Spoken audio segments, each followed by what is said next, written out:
राणा कुंभा को कुंभकर्ण और कहू राणा कुंभा के नाम से भी जाना जाता है। उनका जन्म चित्तौड़ के राजा राणा मुक्कल के घर में हुआ था, क्योंकि उनके पिता एक प्रतापी राजा थे। इस लिहाज से वीरता उन्हें विरासत में ही मिल गई थी।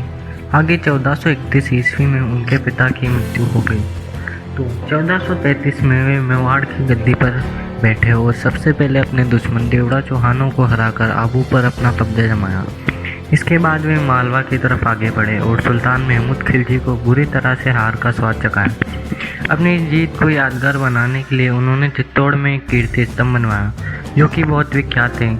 आगे भी उनकी जीत का सिलसिला चलता रहा। उन्होंने नागौर, नारायणा, सारंगपुर, अजमेर, बूंदी, खाटू, चाटूस, मंदौर, मोदालगढ़ जैसे मजबूत क्षेत्रों पर अपना झंडा फहराया। यही नहीं, उन्होंने दिल्ली के सुल्तान सैयद महमूद शाह को भी अपना लोहा मनवाया। कहते हैं कि उनके दुश्मनों ने उन्हें कई बार हराने की कोशिश की, किंतु वे अपने मंसूबों में सफल नहीं रहे। हर बार राणा ने उनको खदेड़ दिया। राणा कुंभा ऐसे राजपूत शासक थे जो कभी नहीं हारे, लेकिन सूर्योदय का वक्त था। राणा कुंभा का पुत्र उदयसिंह भगवान शिव के मंदिर में अपनी पीठ के पीछे तलवार लिए किसी का इंतजार कर रहा था। इतने में उसने किसी के आने की आहट सुनी और शिवलिंग के पीछे जाकर छिप गया। मंदिर के अंदर जैसे ही वह शख्स आया, उदय सिंह ने उसकी गतिविधियों पर चुपचाप नजर रखना शुरू कर दिया। अगली कड़ी में जैसे ही वह शख्स शिवलिंग के सामने अपना सिर झुकाया, उदय सिंह ने उनका सिर धड़ से अलग कर दिया। आपको जानकर हैरानी होगी, ये व्यक्ति कोई और नहीं, राणा कुंभा थे। इस तरह राणा के बेटे उदय सिंह ने अपने ही पिता को मौत के घाट उतार दिया, और वह कर दिया था जो ना तो मुगल शासक कर सके और ना ही कोई और दुश्मन। आप सोच में पड़ गए होंगे कि एक बेटा अपने बाप की गर्दन कैसे काट सकता है। आखिर क्या कारण रहे होंगे कि उदय सिंह ने अपने पिता को मौत के घाट उतारकर अपना नाम इतिहास में काली शाही से लिख दिया। दुश्मन एकजुट हो गए थे, लेकिन राणा के विजय अभियान में 1455 की नागौर की लड़ाई सबसे महत्वपूर्ण मानी जाती है। इस युद्ध में उन्होंने वहाँ के राजा मुजाहिद खां को पराजित कर शम्स खां को वहाँ का राजा बना दिया। उन्हें लगा था कि शम्स उनके साथ वफादारी करेगा, किंतु उसने सत्ता पर बैठते ही राणा के साथ बगावत कर दी। उसको सबक सिखाने के लिए राणा ने दोबारा से नागौर पर चढ़ाई कर दी। नतीजा ये रहा था कि शम्स अपनी जान बचाकर गुजरात के बादशाह कुतुबुद्दीन के पास जा पहुंचा। फिर उसकी सेना के साथ राणा का सामना करने आया।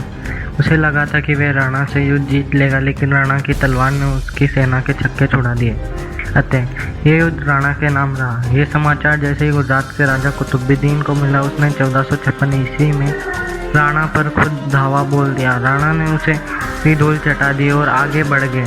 क्योंकि राणा नागौर के युद्ध में व्यस्त थे, इसलिए मालवा के सुल्तान महमूद खिलजी ने इस मौके का फ़ायदा उठाया और उनके कई राज्यों पर कब्जा कर लिया। हालांकि 1458 में राणा ने अपना साहस दिखाते हुए अपने खोए हुए राज्यों को वापस हासिल कर लिया। आखिर क्यों उनका अपना पुत्र बना मौत का कारण।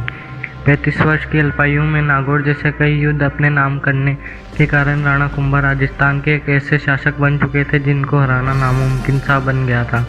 यही नहीं, उन्होंने अपने शासनकाल में प्रजा के लिए कुछ ऐसे कार्य किए जिनके चलते वो उनके दिलों में भी राजा बन गए।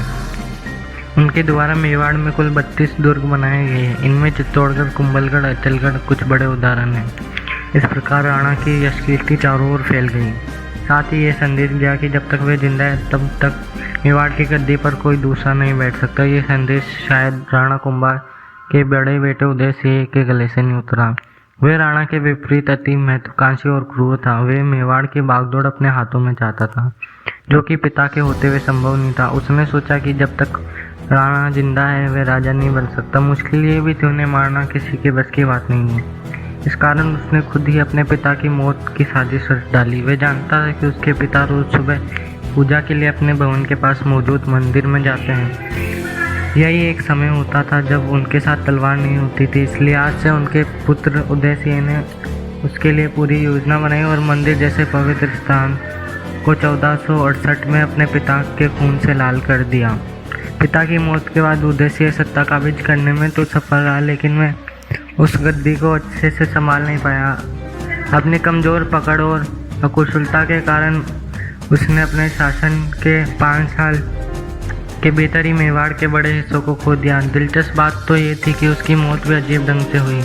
कहते हैं कि वह एक दिन अपने महल परिसर के बाहर था, तभी कड़ाके की बिजली कड़के उसके ऊपर आकर गिर पड़ी। इस उद्देश्य से ये जलकर राख हो गया और मृत्यु को पाया हो गया।